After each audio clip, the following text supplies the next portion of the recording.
ব্যাংকার অনেকেই বিভিন্ন পর্যায়ে দায়িত্ব পেয়ে প্রিজাইডিং অফিসার থেকে শুরু করে হয়তো ছোটখাটো দায়িত্ব পেয়ে পুলিং অফিসার পর্যন্ত করতে পারে। সে অবস্থায় তাদেরকে ভোট দেওয়া ইনশিওর করিয়া যদি দায়িত্ব পালন করতে পারে তাহলে মনে হয় কি করা যায়, সে মাসুদ ভাই যদি জবাব দেন। আমি খুবই সংক্ষেপে কয়েকটি বিষয় একটু আপনাদের সামনে তুলে ধরার চেষ্টা করব। যদি আল্লাহ তাআলা পছন্দ করেন তাহলে হয়তো আপনাদের কাজে লাগতে পারে এবং দুনিয়ার কল্যাণ পরকাল মুক্তির জন্য যেন আল্লাহ সুবহানাহু ওয়া তাআলা এটা কবুল মঞ্জুর করেন। আমরা সবাই বলি আমিন।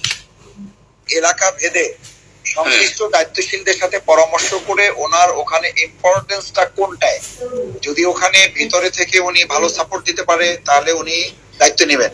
আর যদি উনি বাইরে থেকে ওনার প্রভাব বলাটা এরকম হয় যে বাইরে থেকে ওভারঅল এনভায়রনমেন্ট মেনটেন করাটা ওনার লোকাল যে সংগঠন আছে, লোকাল অর্গানাইজেশনের সাথে আলোচনা করে ডিসিশনটা হবে।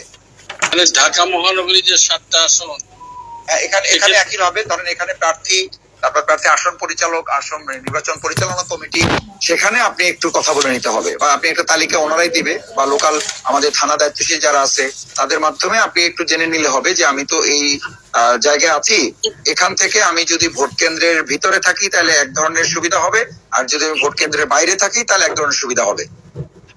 এমন যদি হয় ভোট কেন্দ্রের বাইরে যদি ওনার নির্বাচনী এলাকার বাইরে যদি দায়িত্ব দেয় সেক্ষেত্রে আমার মনে হয় না নিলেই ভালো। না ওটা যাওয়া যাবে না, ওটা যাওয়া যাবে না। ঠিক আছে, এটা তো নির্বাচনী এলাকার বাইরে হলে ইন জেনারেল তাদের যাওয়া যাবে না। নির্বাচনী এলাকার মধ্যে হইলে সেক্ষেত্রে আমরা নির্বাচন পরিচালকের সাথে একটু আলোচনা করে ঠিক আছে ইনশাআল্লাহ।